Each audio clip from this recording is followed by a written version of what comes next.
When it comes to the barbell, I think by far the most interest is generated by aesthetic gains, but second to that is strength gains. And then again, I realize it depends on the population.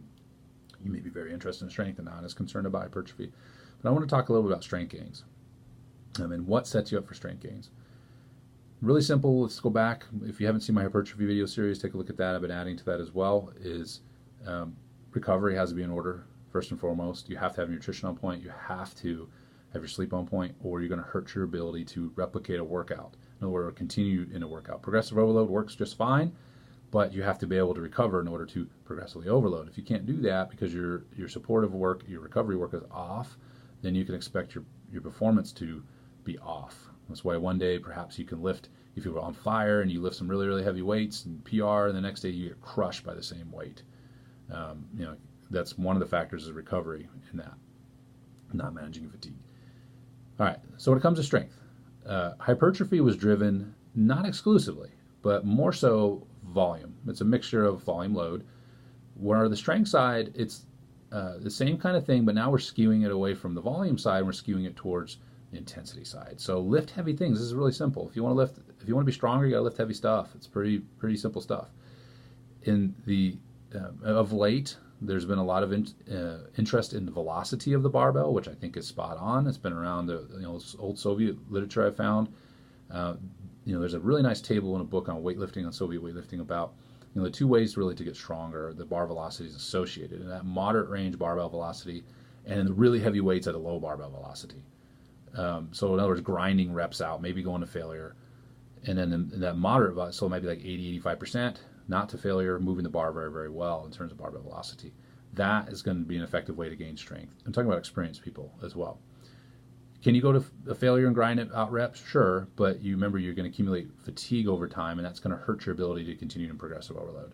So I wouldn't recommend that method.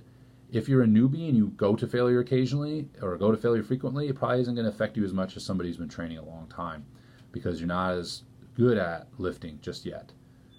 Strength is a skill. It's a neurological skill. Now, there are some hypertrophy pieces to it, right? Meaning you want to gain some muscle size, but the rate of muscle gain is probably going to be a little bit slower, not for everybody, but probably going to be a little bit slower for somebody focused on strength training than hypertrophy training, because the type of hypertrophy is going to be different. So there's sarcoplasmic hypertrophy, which I mentioned in the other video, which is kind of the goo of the cell, the supporting machinery, and then there is actual contractile protein hypertrophy, the actual parts of the muscle that make it move and express force at a higher level. And when you're working on strength training and doing lower rep stuff, you're getting the neurological side and the slower contractile focused rate of hypertrophy. Somebody who's a type 2 fiber is probably going to pick up muscle gain a little bit faster. Type 2 dominant person then is going to pick up a little bit faster than somebody who's more 50-50 or skewed towards the other end. But the point is that the hypertrophy is going to be slower than if somebody is doing bodybuilding training specifically, because it's a different type of hypertrophy. It takes a little bit longer in order for that to happen. So, strength is a product of both the neurological and hypertrophy, but especially early on, the neuro part of it is going to be the main player as you learn how to move. If you think about a squat, how much learning there is going on to stabilize the body, move the barbell, teach the muscles how to fire together, teach them how to express force, the primary movers and the neutralizers and the stabilizers and the all that.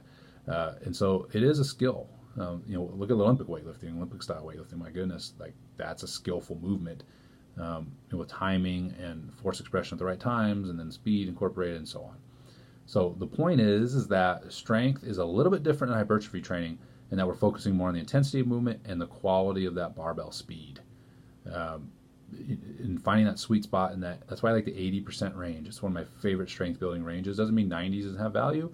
Doesn't mean 95, because getting used to those loads is really important. But the 80% is a nice range because it gives enough volume to practice with and enough intensity to make you get stronger, to force the body physiologically to change, neurophysiologically to change. Not go to failure is what I would recommend. In order to, if you go over a 3-week cycle and you're going to failure every single week, you're going to run out of gas really quickly, especially if you're an experienced lifter. Fatigue is going to accumulate very quickly at those heavier loads. If you're, working 3 to fail even and moving the barbell well, that means you can do more sets. So you can still get your volume in, but you stay away from failure as you do it. So strength training typically is going to have higher sets and lower repetitions as a result. Like a squat program On paper, it could be 3x8 at 80%. Reality is, if you really want to get stronger, you can take that 3x8 and transform it into something else. You could do an 8x3 at 80%. You can maybe work up to 4 reps. So like a 6x4 might be better to get the same volume. You might even say, hey, that volume is a little bit high. I want to make sure this individual is not getting fatigued, or I'm not getting fatigued, so I might even hang around 12 reps to 15 reps, which is my favorite range of total volume when it comes to strength training, in that 80% range. Okay? Those are some general guidelines. They're not perfect by any means. You have to experiment with them. Some people have different fiber types, so they can tolerate other things. But in general, that's strength training. Lift heavy things, not to failure. Move the barbell well. Watch your volume. Add sets. There was a good meta-analysis a while back about 8 sets per body part was an effective way, 85% roughly, effective way to build strength in experienced lifters. Less experienced lifters, lower the intensity. Could be as low as 65%. And still see significant strength gains. Obviously, the rep range would go up then, maybe as high as 10 reps to 12 reps per set. But the point is that not to failure, a newbie probably could get away with it, but the intensity could be lower. And then as you get stronger, you have to slide the intensity up towards that mid-80s. All right, just something to get started and to think about when it comes